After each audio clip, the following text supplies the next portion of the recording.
Welcome to Ideagen TV. Today we have with us the president of Working Nation, Jane Oates. Jane, welcome. Thank you, George. It's great to be with you. You know, Jane, always great to be with you, especially great to be with you when you have incredible guests along with you as well, as you're leading the effort to change the world with education and workforce and all the things that you're doing. And so we cannot wait to hear your interview today with your colleagues. Take it away, Jane. Thanks, George. And George, you are so right about this. Today, I am so fortunate to have with me Lynn Pasquarella, the president of AACU, and Scott Pulsiver, the president of Western Governors University. They both have such rich experience. I don't know whether they know this, but they both took their current positions in 2016. And before that 2016 mark, they had unbelievable careers. Lynn in higher education at URI, at the University of Hartford, and finally, close to my heart, the president of her alma mater, Mount Holyoke. And Scott, just a rich history in business before he took over the helm of WGU. But rather than have me blather on, I'd like each of them to just open up by talking a little bit about who they are and who the institution is that they represent. Lynn, can I start with you? Sure. I'm Lynn Pasquarella, president of the Association of American Colleges and Universities. AAC&U represents over 1,200 colleges and universities of all types from across the country and around the world. We represent small residential liberal arts colleges, Research One institutions, tribal colleges, historically Black colleges and universities, Hispanic serving institutions. And our mission is to advance the vitality and public standing of liberal education by making equity and quality the foundations for excellence in undergraduate education in service to democracy. So we believe that there's an inextricable link between our nation's historic mission of educating for democracy and providing access to excellence in liberal education. Thank you so much. Scott, would you do a little intro of you and WGU? Would be happy to. Thank you, Jane and Lynn. Great to see you. WGU as a university was founded over 20 years ago by the governors of 19 Western states. And it was founded with the simple purpose to expand access to high quality education for the many adults, residents of these respective states who are underserved or poorly served by traditional models.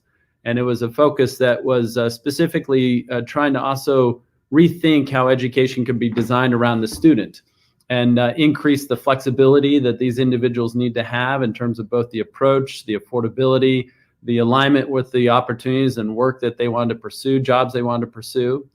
Well, fast forward those 2 decades, and WGU today is the largest private nonprofit university in the country. We serve about 125,000 full-time students currently. We just passed a wonderful milestone of having 200,000 graduates. And we are continuing to be focused on really improving quality in higher education by ensuring that the outcomes and the learning outcomes are aligned with the work and opportunity individuals are pursuing, as well as expanding access and increasing affordability and ensuring that the outcomes of education help reinvigorate the promise of it as the surest path to opportunity, not just for some, but really for all. Thanks so much. I know the pandemic has created a terrible situation for everybody. First of all, the people who have lost a loved one, people who have lost their jobs. But I don't know a sector that had to go through a more public transition this spring than higher education.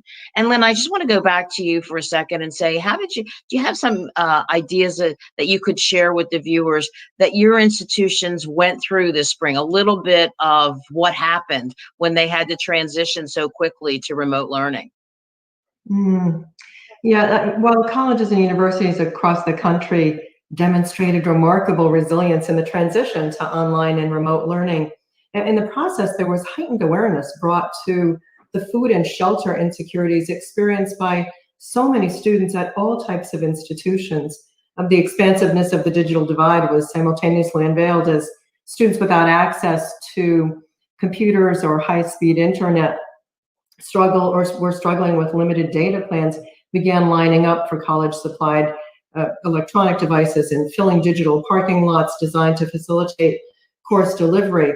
And so colleges and universities were struggling not only with creating infrastructures necessary to deliver a curriculum online and train faculty who had perhaps never taught online courses before, but also dealing with appeals by students who had no place to go if they were forced to move off of campus. And so dealing with this growing economic and therefore racial segregation in higher education has become the most urgent need that we're facing. And so many people wouldn't even see that. Those vulnerable students are so often invisible to the general public. So I think it's important to remember that these colleges not only had to do this, but they had to worry about how their students were going to adapt as well as their faculty. And it sounds, how did the little guys do? I mean, we hear a lot in the newspapers about the big players, but we don't hear much about those smaller liberal arts institutions. Well, smaller liberal arts institutions were used to delivering a curriculum face-to-face, and so often didn't have those infrastructures in place. It was very expensive, very costly, and the financial situation for so many students changed dramatically as a result of COVID-19, with now we know since March, 51 million individuals filing for unemployment. And so 4 out of 5 students have reported disruption in their lives and the need to have to balance work and school with jobs and caregiving responsibilities for their families. And so this has taken a toll, particularly on those at community colleges, but those in institutions that are already the most underserved, that are educating minorities, that are educating the disenfranchised and marginalized members of our communities. And so they needed to respond in completely different ways to this challenge. Oh, thank you so much. Now, Scott, people wouldn't think that WGU was impacted, but I can't believe it was not impacted. What adaptations did you have to make? Well, one of the unique things about WGU is that we are entirely an online delivery modality. In addition to our competency-based approach to education, we also recognize that the internet was going to dramatically if you will, democratize access to the high quality education that so many working learners need. And so from a pure, distance now virtual approach to learning, WGU's model and our operational model, we've been able to continue relatively uninterrupted.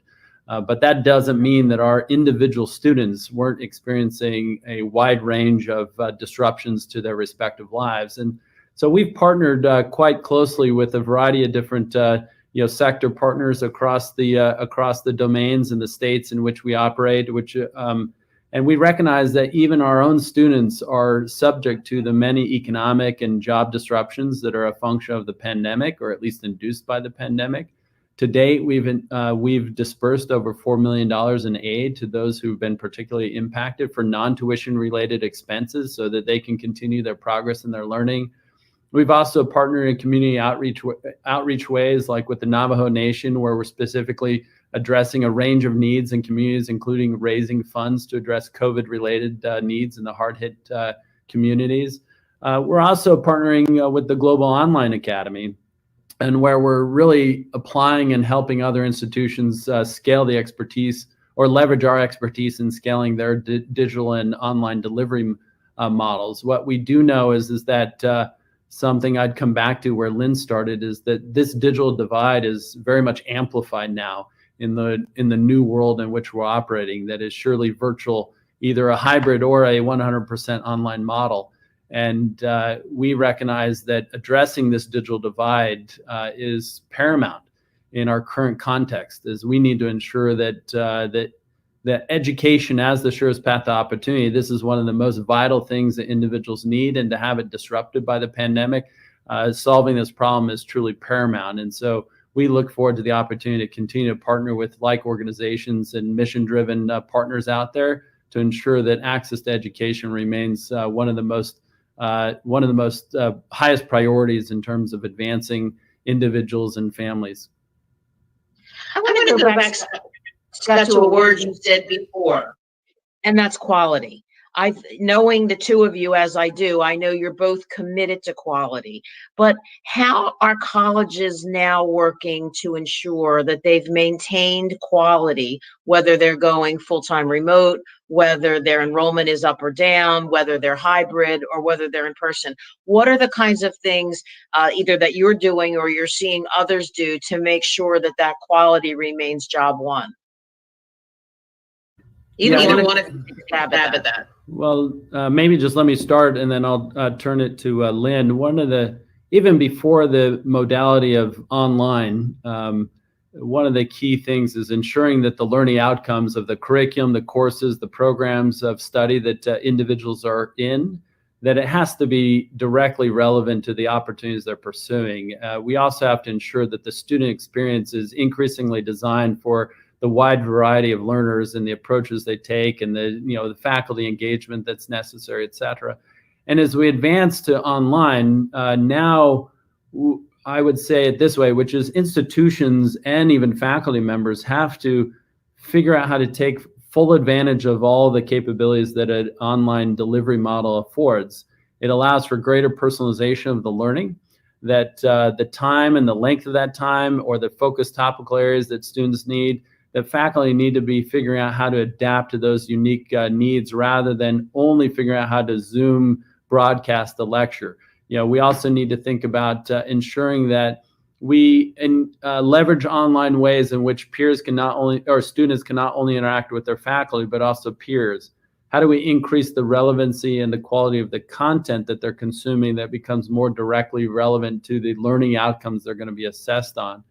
And as we do all this, I think what we'll find is that online can in fact dramatically expand not only access, but also student outcomes in learning. And that's one of the key measures, is that we should be holding ourselves accountable to increasing outcomes for students, regardless of the online or in-person mode of delivery.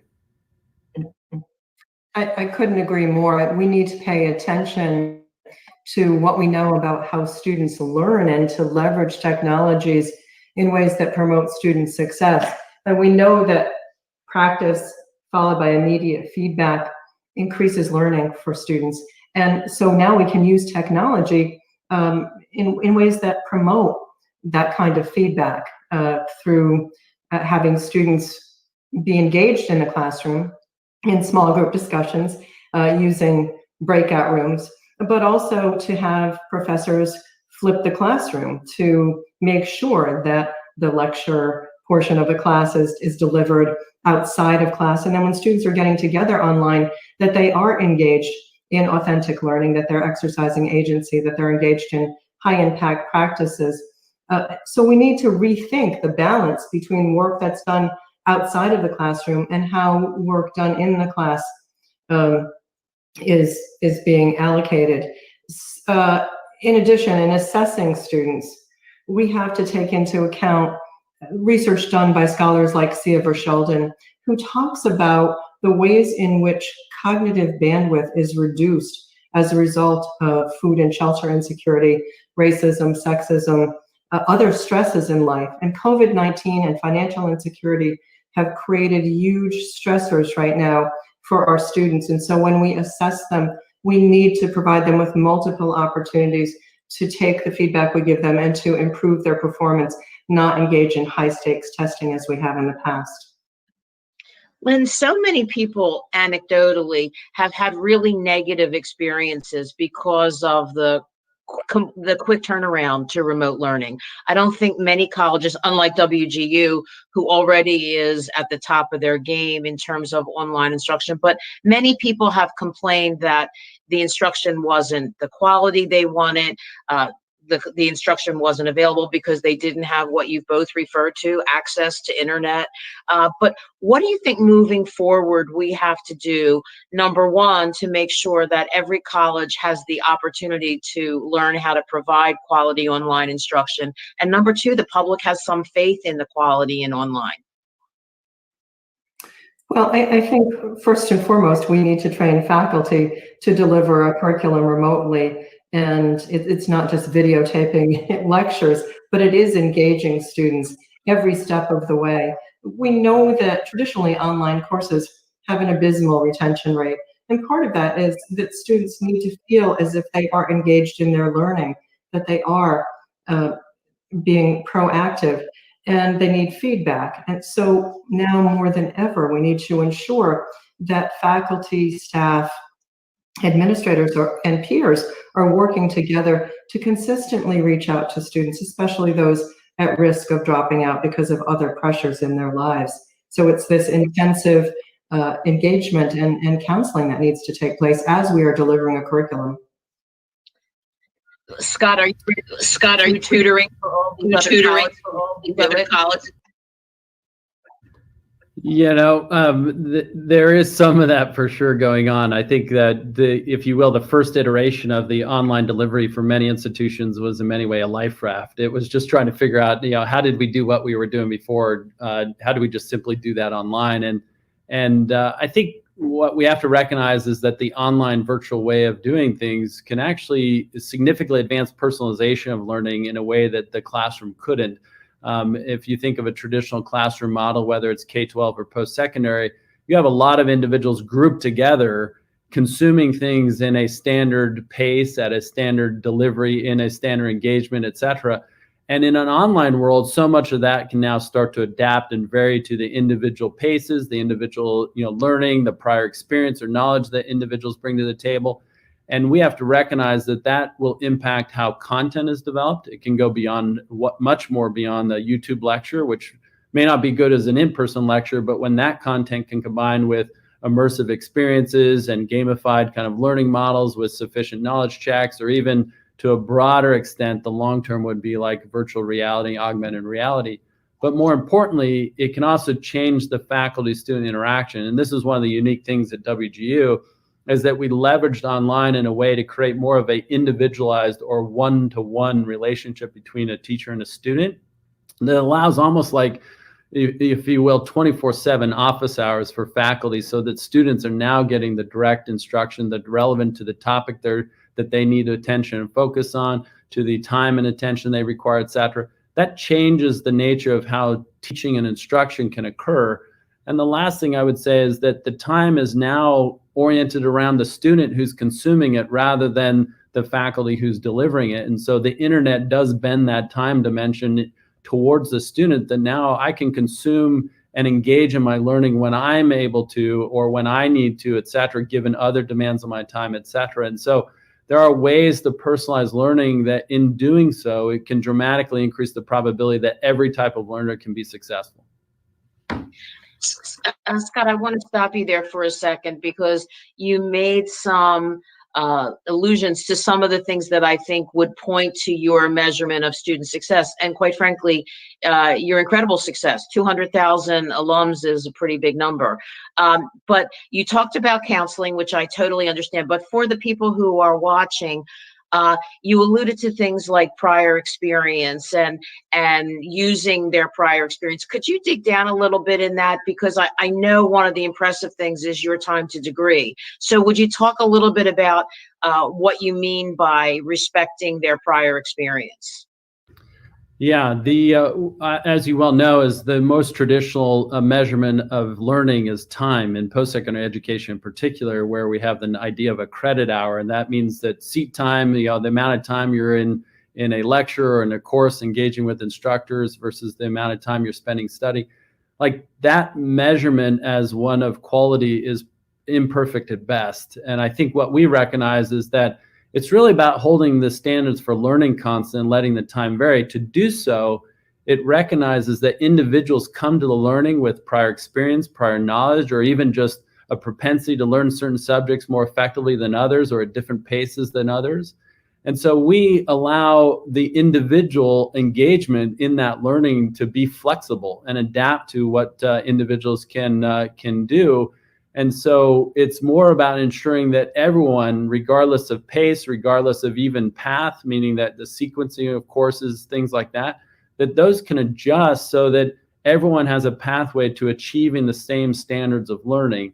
And what we found in student success measures, because we do obsess about things like pace and progress and persistence and ultimately completion and even attainment of opportunities, what we recognize is that when you orient everything around the student, we can actually see greater persistence, quicker paces of learning, such that our graduates are finishing on average in 2.5 years. And for working learners, the comparative is 84 months. And so when you're seeing that 30-month completion rates versus 84 months, you realize that that flexibility or adaptability to the student can have a dramatic impact on ultimate outcomes.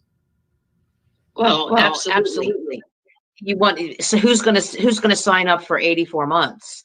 As a working adult. Lynn, full disclosure, WGU is a member of your association. Do you see your other members moving in a direction of making everything from dual enrollment to transfer of credit to prior learning assessment? Do you see that fomenting it with your other members as well?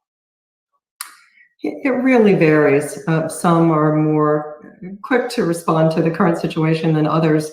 What we focus on are the learning outcomes, the skills that Scott talked about.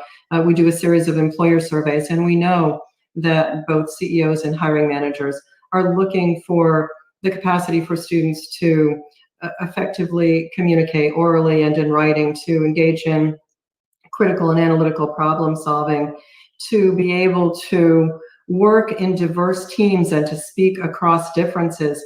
But more important than what students have learned, they want students to be able to take on new challenges, to be adaptable and flexible, as Scott talked about, in the face of rapidly changing technology, which we know is going to lead to rapid obsolescence.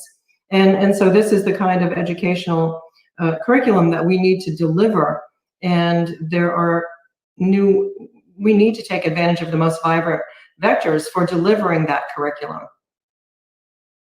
I think, at this time, we talk about everything with COVID, but one of the other things is money, right? I mean, public institutions have seen budget cuts already.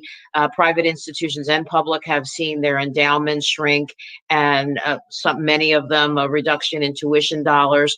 What do you think the priorities are for the next 6 months, the next 12 months, for this infusing quality and relevance into higher education? How would you sum up what colleges could be doing? I don't want to say should be doing, because everyone's different, but what could they be doing to maintain their quality and to stay as relevant as possible for today's learners?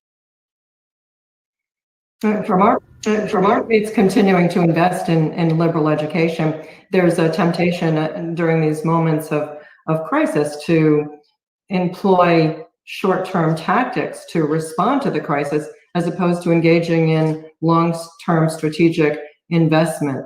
And for us, in part because it's core to our mission, but also because of the data that's coming out of these employer surveys, we think it's more important than ever to double down on delivering a liberal education at a moment when the prevailing rhetoric is pushing against that and saying employability is all that matters. And so you need to train students to get jobs, not to have a liberal education, which we know in the long run is going to help them to have those skills that employers seek the most. Scott, any thought? Yeah, I think now more than ever, if one thing the pandemic has proven is that the access to high quality education that is flexible to the needs of a working learner is paramount more than ever. And I think this is particularly true even today, with 40% of learners that are enrolled in post-secondary education programs are over the age of 24. That number is only going to grow when we consider the 10% or so of the working population that is currently out of jobs, and many of those jobs won't be there for these individuals to go back to. Education as a pathway to their next opportunity is now increasingly important, and those pathways have to include not only degree pathways but also relevant certification and micro-credential pathways that are going to be provide the skills and capabilities and competency necessary for the next opportunity they're going to pursue. So I think it still comes down to the quality, the relevancy, the affordability, and ultimately how do those combine together to increase access and the relevancy of those pathways so that individuals can pursue a vibrant life and progress. The one last thing I would highlight and kind of reemphasize what Lynn was highlighting or noting is that the skills that come out of a liberal education are always in the top 10 list of things that employers and the workforce need. The communication capabilities, the critical reasoning, the dealing with ambiguity, like these are vital skills that education pathways have to continue to address. And it's the combination of those with also the specific work relevant skills that can dramatically increase education's relevance as being the surest path to opportunity. Well, I think if people only walk away with one idea from our conversation, is that it is not an either or. The skills you learn in a liberal arts education are equally important to the skills you learn in a technical education, and the combining of the two is the secret sauce. You know, I think that's such a good point. I'm so glad you both made that. And now, Lynn, I want to turn back to you for a second, because I want to, Scott, as I said, Scott's a member of your association, and everybody who lives in Washington knows there's a lot of higher ed associations. So what do you think the role of associations is going to be moving forward? Will it be more of the same? Do you feel a new urgency to include certain things? I've been to some of your convenings in the past, and they're amazing. Do you think that has to change to help institutions reinvent themselves or continue to be post-COVID? There is a sense of urgency, and it is enhanced by the crises that we're facing right now. And the urgency in part results from the fact that there's been a declining trust in higher education over the past several years, with now bipartisan agreement that higher education is headed in the wrong direction, in part because of concerns that higher education is too expensive, it's too difficult to access, doesn't teach people 21st century skills. We need to restore that trust. And in doing so, we have to get out into the communities, demonstrate that colleges and universities are serving as anchor institutions, illustrating that their success is inextricably linked to the health, psychological, social, economic well-being of those in the communities in which they're located and those they seek to serve.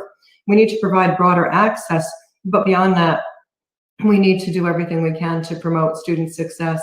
And so our organization is focused on helping students by training administrators and faculty to deliver guided pathways for student success, to engage in the valid assessment of learning at the undergraduate level, to promote conversations around truth, racial healing, and transformation, speaking across religious differences, promoting faculty and students of color in STEM disciplines at a time when we know that COVID-19 is having a disparately negative impact on communities of color, and that some of the ways of addressing that impact are to deal with structural racism by having individuals of color in important leadership roles, but also looking at civic engagement and how it truly is important to educate for democracy. As we look at an increasingly polarized and partisan society, we need to insert the ways in which a liberal education can help students to discern the truth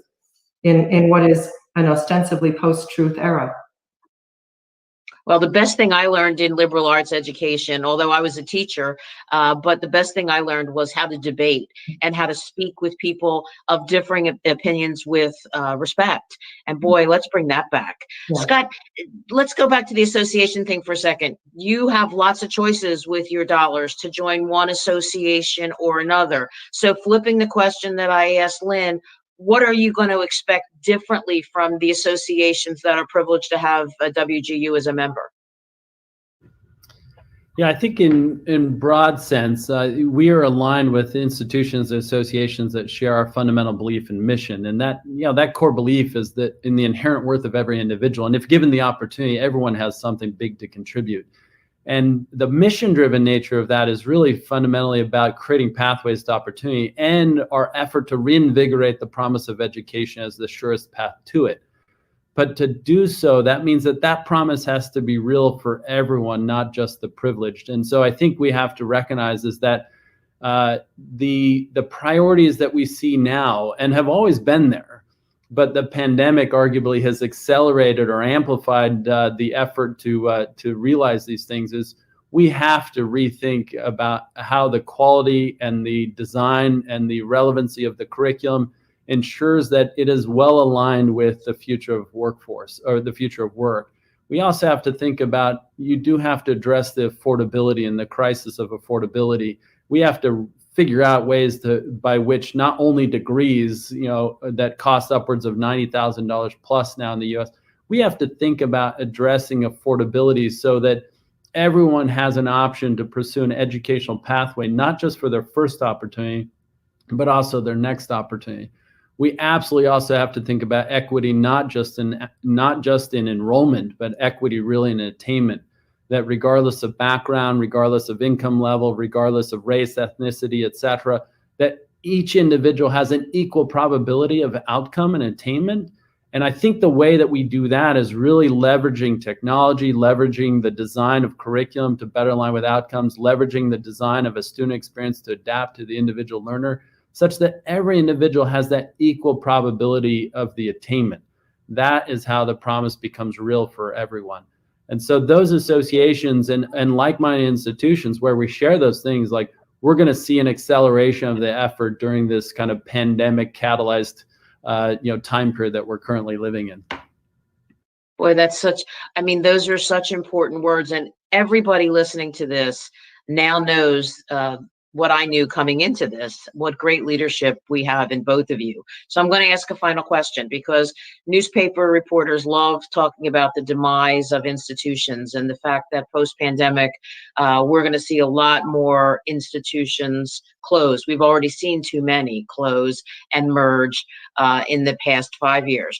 What advice would you give the leadership at an institution right now for how to stay alive post-pandemic? The first thing I would simply offer is that you have to center everything that you do on the student. I think that the student is at the center of our educational models, that we are trying to ensure that this works as the surest pathway to the opportunity. And so if you start to think about everything that you do, the teaching, the faculty model, the curriculum design model, the student experience, how you use technology, how you even design and develop curriculum, how you even think about affordability, low cost.